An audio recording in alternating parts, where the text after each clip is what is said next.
All right, let's beat the waiver wire playoff edition right now on Fantasy Football Today Express. Welcome to the show. Adam and Dave here. I don't know what. Oh, it has been a little while since we've done this because you weren't here last week. Okay, that's why it feels that way. Welcome back. Thank you. It's a joy to be here. It's a joy to help people prepare for the fantasy playoffs. It beats a real job, like being a boss of accountants, for example. Okay, Dave, who should we be? I think you said you wanted to start with DSTs. I do, because the best stash that you can make right now for your fantasy team for week 15 is a DST, the 49ers DST taking on the Tennessee Titans. It does not get any better than that. I know that they don't have a ton of talent. They've been beaten up by injuries, but here they are coming off the bye, taking on the lowly Titans.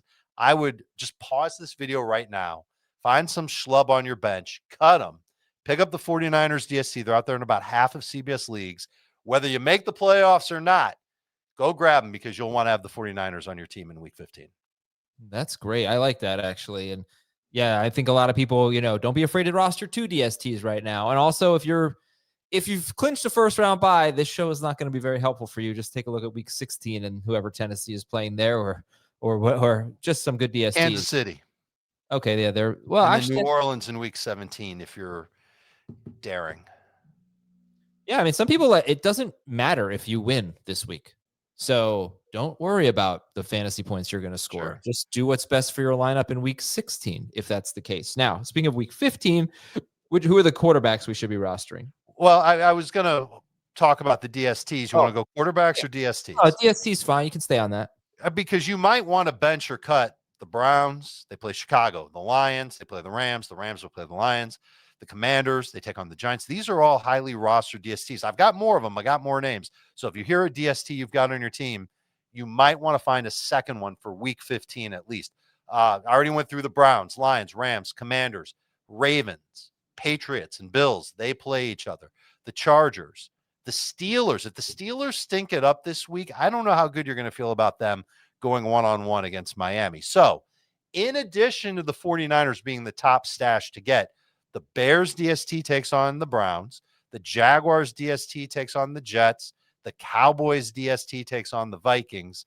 And if they're out there, the Bucks DST against Atlanta. So there are some DSTs that can help you out in week 15 if you're watching this and someone else in your league has already started watching this and they already beat you to get the 49ers on their team. All right. You ready for quarterbacks? Yeah, but it sucks. Yeah. All the good ones are rostered already.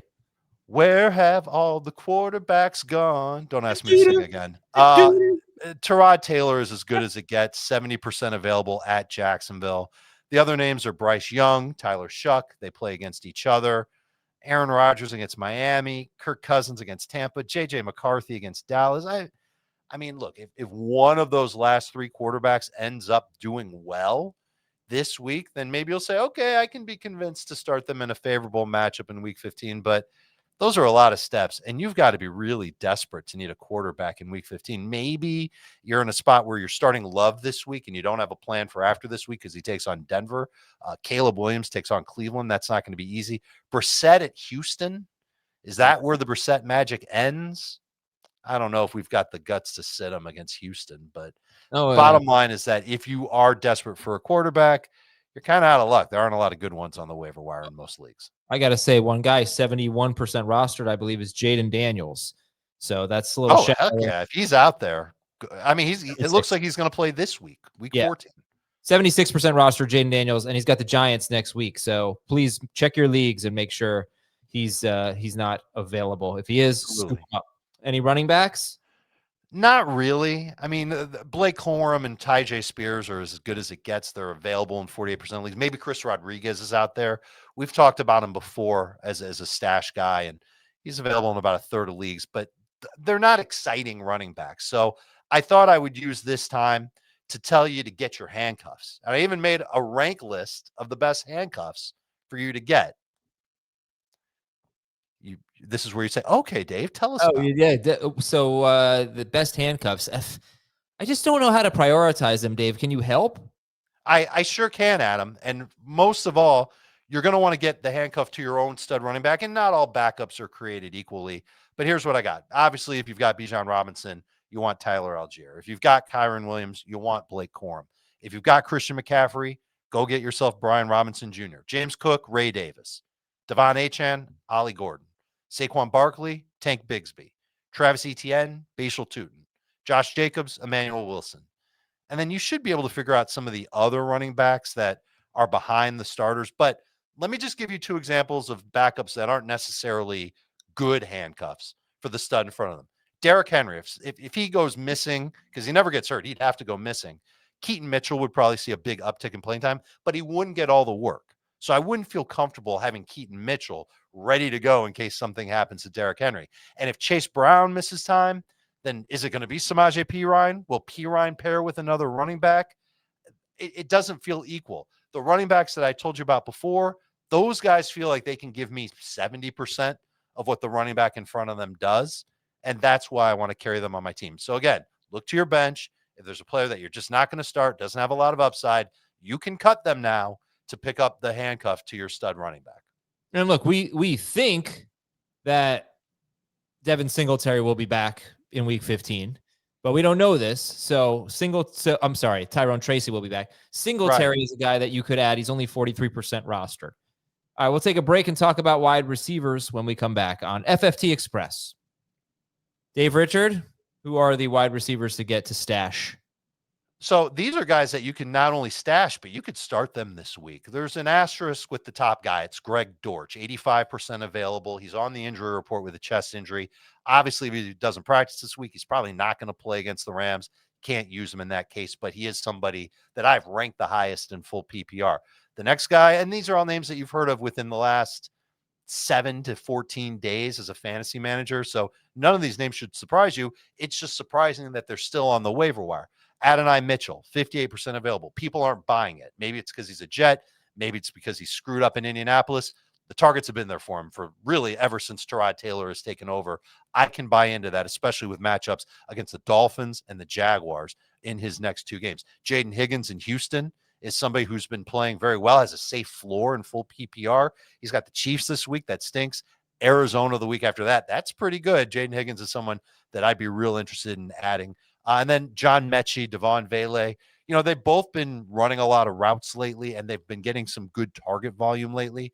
So you can carry them. I don't know if I would start them. Maybe in deeper leagues, and they'd have to be PPR for me to go with them. But Mechie's got the same opponents over the next 2 weeks as Adonai Mitchell. Devon Vele, Tampa this week, Carolina next week. If he sticks, I'd say if he has a good game again this week, has good target volume again this week, then next week against Carolina, I'd be okay trying him as a number 3 receiver. So baby steps with Vele. We're going a little bit faster with guys like Dortch, Mitchell, and Higgins. I also went on a mission, Adam. Oh, I wanted to find the next Adonai Mitchell. Mm. And what does that mean? It means somebody who's playing a lot, getting targets, just hasn't had that breakout game. And it's a name that we've talked about on the show before and another name that we haven't. Luther Burden in Chicago, 57% route run rate each of the last 3 weeks, 5+ targets in 3 straight games. I wonder if he continues to see his involvement go up for the Bears. Pat Bryant for the Broncos, 61% or more routes run each of the past 4 for Denver, 6 or more targets in each of his last 2. Everybody was excited about him last week. He had 7.2 PPR points. The week before that, or the game before that, he had 13.2 PPR points. So those are 2 other receivers that you can stash on your team, thinking long-term, thinking that they might have their breakout moment, and then that they can become fantasy starters in the playoffs. All right, we'll finish up with tight ends. There's a lot of them. This is good. Brenton Strange and Dalton Schultz are the highlights. You can add them now off the waiver wire and start them this week. Strange, 35% available. He's got the Colts, then the Jets. Schultz has Kansas City, and then Arizona, and we know Arizona, 11 or more half PPR points. Forget about full PPR. Half PPR to 2 of the past 3 tight ends that they've gone up against. They should give up a number to LA's tight ends this week, and then Dalton Schultz does his thing next week. And the reason why those 2 are very interesting, you might need a tight end now to stream. Or if you've got Harold Fannin, Hunter Henry, Oronde Gadsden, Darren Waller, or Cade Otton, I don't know if I like the matchups for them in week 15. And I don't know how badly I want to start most of those guys in week 14. Hunter Henry, I'm not even starting in week 14. Yeah. You I'm might be done with able to Cade talk Otton. yourself into moving on from them and getting Strange and Schultz in your tight end spot this week. Yeah, I'm done with Cade Otton, Dave. I think most people are, but he's still rostered very highly. Yeah, I think he should be. I think you should move on from him, fantasy managers, especially if Mike Evans plays this week. I mean, it's just they're not throwing the ball a lot. And they're not throwing the ball. They're averaging about 185 passing yards per game in their last 5 or 6 games. It's insane.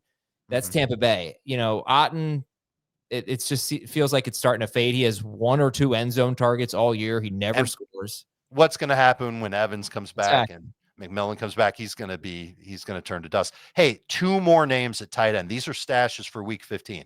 Isaiah Likely, 80% available at Cincinnati.